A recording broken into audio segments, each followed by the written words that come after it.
In 2002, JSH took his first steps into the OHR community with his 48-hour contest entry, Beat the Geeks. In a coliseum where reputations are made or destroyed, when battle begins, one question remains. Do you have what it takes to beat the geeks? Based on the titular Beat the Geeks reality show, it is a game of many firsts.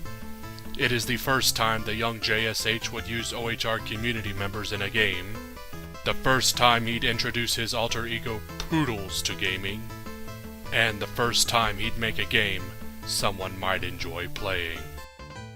The game begins with the young JSH about to host a rousing session of the game show, only to discover that Poodles has stolen the contestants. JSH does the only thing he can do.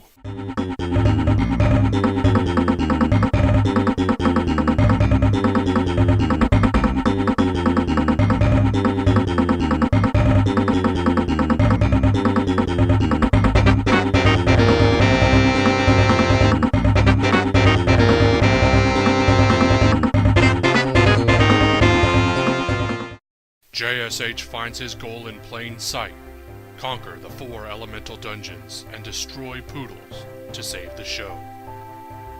Each dungeon has a unique form of harassing the player, including invisible passages, long corridors with dead ends, and lengthy mazes. In typical JSH fashion, the encounter rates are ridiculous. The game allows the player to challenge the dungeons in any order. This static difficulty curve results in many hardships to be overcome in the player's first dungeon, yet subsequent contests are easily rendered trivial. The greatest personal advancement JSH has in Beat the Geeks is that of skills. While previous games gave you 20 skills at once, Beat the Geeks demonstrates pacing by granting them as rewards for defeating enemies. Furthermore, the young JSH provided understandable names for each skill, and avoided making any of them entirely useless. It is almost like playing a game. The text in the game is minimal, but contains typical JSH 357 humor of the time period. Being his first OHR RPG CE community game, the cameos from community members are as nonsensical as you'd expect. Of particular note is that the young JSH continued his self-insertion so far as to include more than one of himself.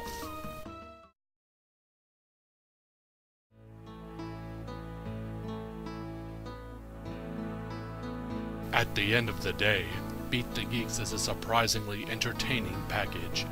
While its difficulty is lacking towards the middle of the game, it makes up for it with a satisfying final boss that takes advantage of everything the game offers.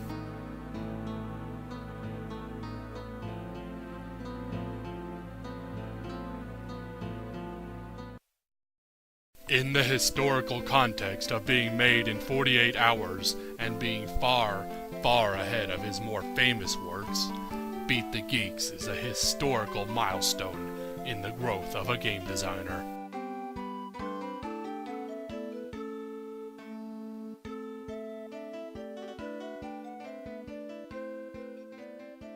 Next time on the JSH retrospective, Query.